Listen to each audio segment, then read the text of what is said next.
This is Barry Zalma speaking for Claim School Incorporated's blog, Zalma on Insurance. Today we're talking about RICO, the Racketeer Influenced Corruption Act, which is available as a means of recovering damages from fraud perpetrators to insurers who are defrauded, and why there is no excuse for defrauding no-fault insurers. And when a defendant fraudster comes up with a creative argument, it is at least given some consideration by the court, but in this case failed, and the victim insurer GEICO was entitled to RICO treble damages. In Government Employees Insurance Company et al. Versus Akiva Management, the United States District Court for the Eastern District of New York on July 30, 2025, dealt with Defendants Akiva Imaging Inc. et al., who sought reconsideration of the court's denial of defendants' motion to dismiss for plaintiffs' failure to allege clear and definite damages required by the RICO statute's ripeness requirement. The court agreed with the plaintiffs and denied the defendants' motion for reconsideration. First, it must be recognized that a motion for reconsideration is not a vehicle for relitigating old issues, preserving the case under new theories, securing a rehearing on the merits, or otherwise taking a second bite at the apple. The standard for granting such a motion is strict, and reconsideration will generally be denied unless the moving party can point to controlling decisions or data that the court overlooked, matters, in other words, that might reasonably be expected to alter the conclusion reached by the court.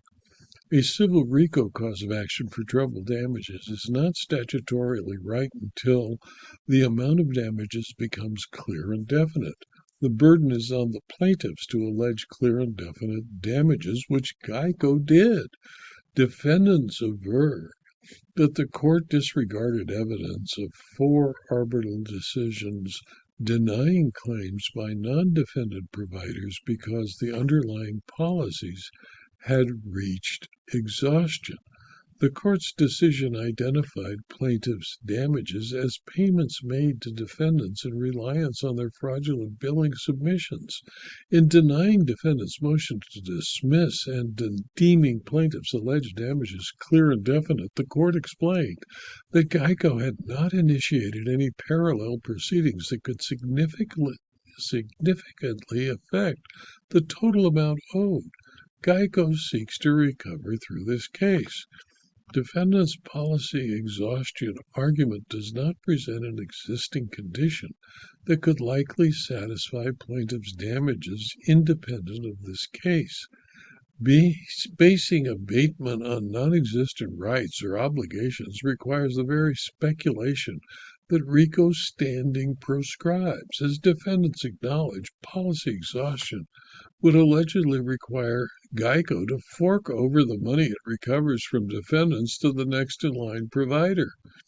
Plaintiffs, however, have actually suffered ascertained damages, only recoverable from this case.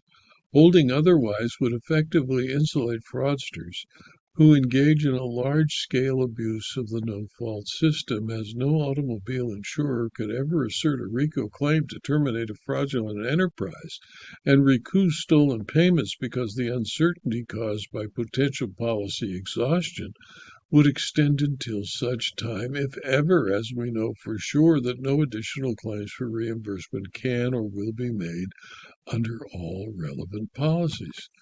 The payment of fraudulently obtained no-fault benefits without available recourse serves to undermine and damage the integrity of the no-fault system, which was created as a social reparation system for the benefits of consumers, not fraudulent medical providers. The arbitration decisions proffered by the defendants denying claims for non-defendant providers on exhausted policies did not and does not change the court's conclusion reached in the decision that plaintiffs have adequately alleged clear and definite damages sufficient to establish RICO ripeness. Accordingly, the defendant's motion for reconsideration was denied. In my opinion, fraud is not just another payment made by an insurer whose expense can be recouped by denying claims from honest insureds because the policy had been exhausted.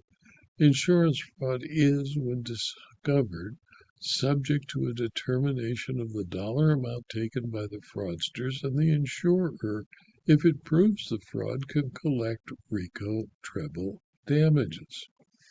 This video was adapted from my blog, Zelma on Insurance, which is available free to anyone who clicks on the URL zelma.com/blog.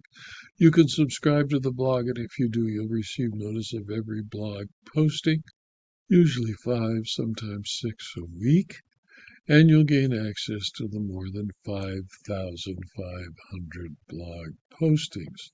You can also subscribe to these videos on YouTube and rumble.com. They're free. And if you do, please click on the like button on YouTube or the thumbs up button on rumble.com. Please tell your friends and colleagues about this blog so that they too can subscribe. And if you're interested in further detail about insurance, insurance claims, insurance law, and insurance fraud, please consider subscribing for a very small fee to my Substack publications. Thank you for your attention.